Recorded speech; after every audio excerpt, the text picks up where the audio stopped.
Personal law board जो कि एक एनजीओ है, वो कह रहा है कि सुप्रीम कोर्ट का आदेश बिल्कुल गलत है, हम इस आदेश को नहीं मानेंगे।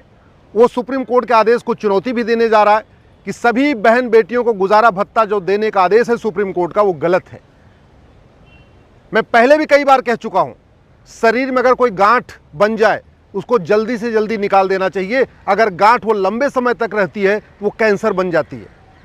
भारत में ऐसे ही बहुत सारे संगठन जो पहले छोटी छोटी गांठ के रूप में थे, अब वो कैंसर बन चुके हैं। चाहे वो पीएफआई हो, चाहे पर्सनल लॉ बोर्ड हो, लक्ष्य सबका एक है, 2047 तक भारत में गजवा हिंद करना, भारत को एक कंप्लीट इस्लामिक राष्ट्र बनाना।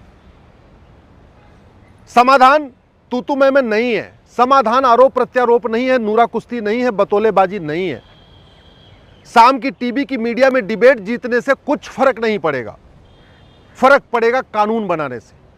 हमारे संविधान का आर्टिकल 11 कहता है कि भारत में एक नागरिकता कानून होना चाहिए, यूनिफॉर्म सिटीजनशिप कोड होना चाहिए। हमने आज तक बनाया नहीं।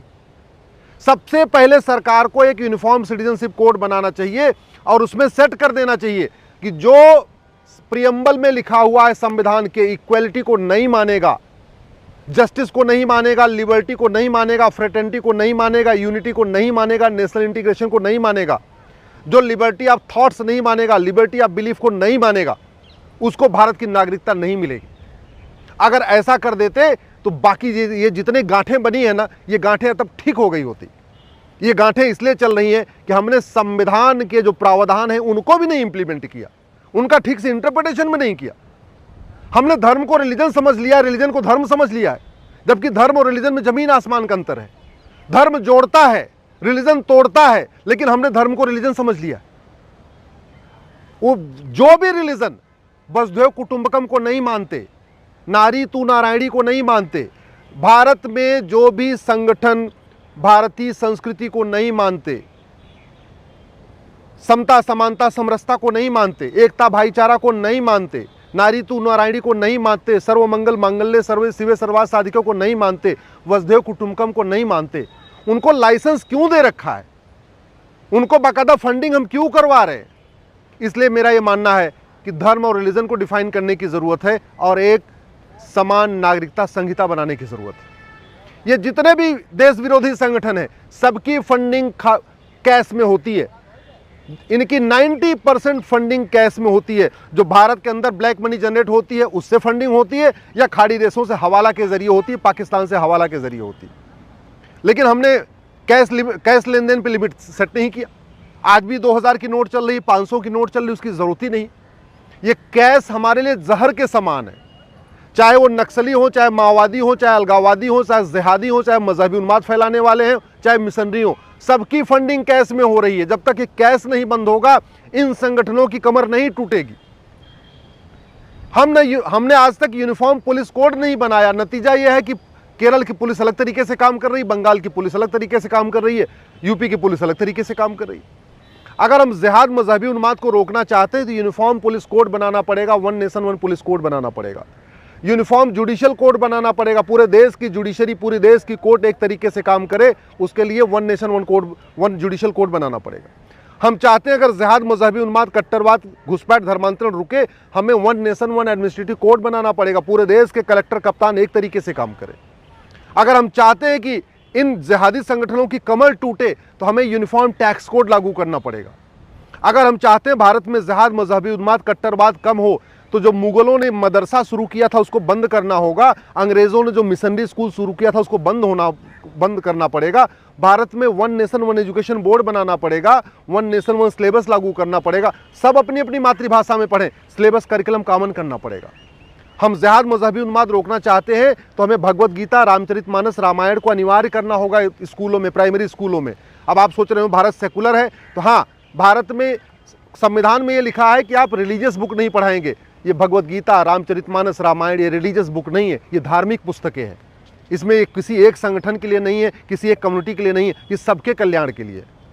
हमने न तो शिक्षा का भारतीकरण किया, न हमने चिकित्सा का भारतीकरण किया, न हमने न्यायिक व्यवस्था का भारतीकरण किया, न हमने पुलिस व्यवस्था का भारतीकरण किया, न हमने प्रशासनिक व्यवस्था का भारतीकरण किया। ऊपर से वहसी दरिंदों के नाम पे सड़क मोहल्ले गलियां चल रही हैं, तो जो उनके समर्थक हैं वो और मोटिवेट हो रहे। ना हमने गुलामी का नाम मिटाया, ना हमने गुलामी का निशान मिटाया, ना गुलामी की कुरीतियां खत्म किया, ना गुलामी की कुप्रथाएं खत्म किया, ना गुलामी की पुलिस व्यवस्था बदली, ना गुलामी की प्रशासनिक व्यवस्था बदली, ना गुलामी की शिक्षा व्यवस्था बदली, ना गुलामी की न्यायिक व्यवस्था बदली, ना गुलामी की टैक्स व्यवस्था बदली, ना गुलामी की व्यापार व्यवस्था बदली, ना गुलामी की प्रशासनिक व्यवस्था बदली। कुछ भी तो हमने नहीं बदला है।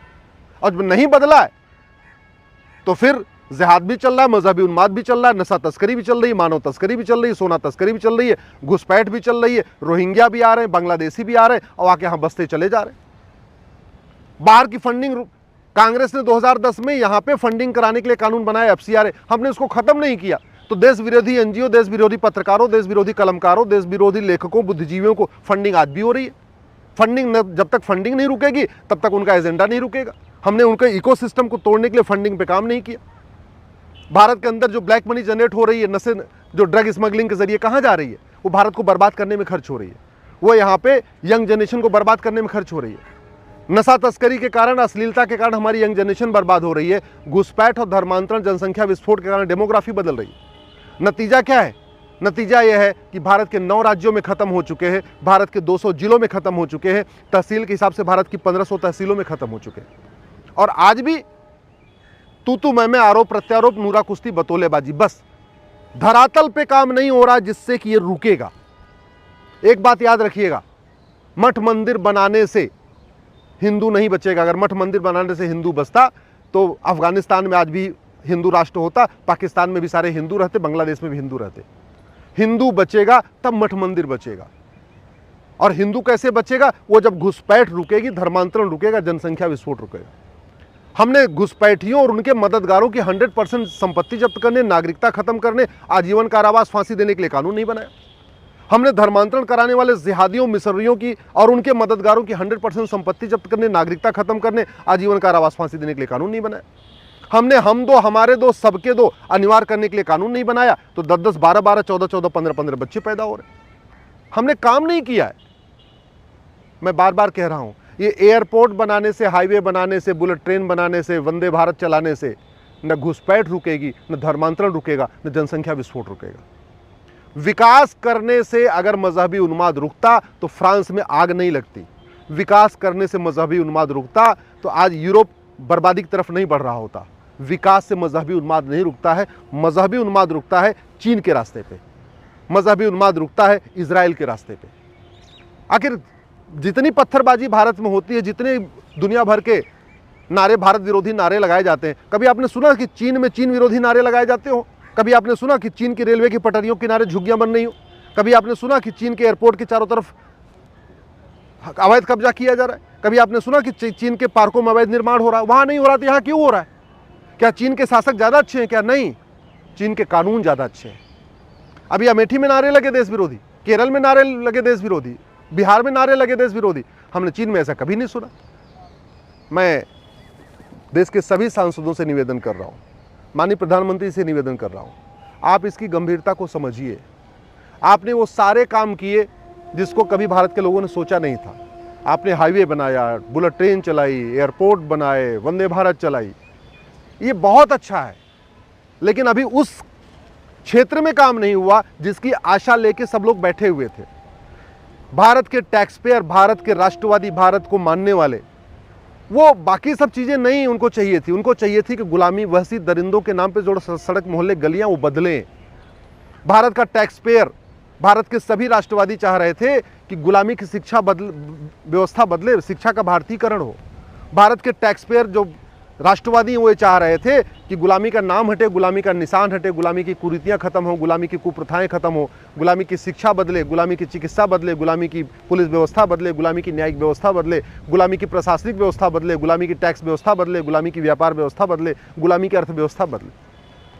भारत जो राष्ट्रवादी हैं, जो भारत को मानते हैं, भारत को माता मानते हैं, वो मूल रूप से चाह क्या रहे थे? उनको फ्री का बिजली नहीं चाहिए, फ्री का पानी नहीं चाहिए, ना उनको अनाज चाहिए, कुछ नहीं चाहिए। वो तो चाह रहे थे कि पाकिस्तान तो हमारे हाथ से निकल चुका है, बांग्लादेश, ईस्ट बंगाल बांग्लादेश बन चुका है, वेस्ट पंजाब पाकिस्तान बन चुका है, हम पूरी दुनिया से गायब हो चुके हैं, भारत के 9 राज्यों से गायब हो चुके हैं, भारत के 200 जिलों से गायब हो चुके हैं, भारत की 1500 तहसीलों से गायब हो चुके हैं। जितना बचे हैं कम से कम वो बचे रहे, लेकिन उसके ऊपर कार्य नहीं हो रहा है। वीके न्यूज, राष्ट्र के नाम।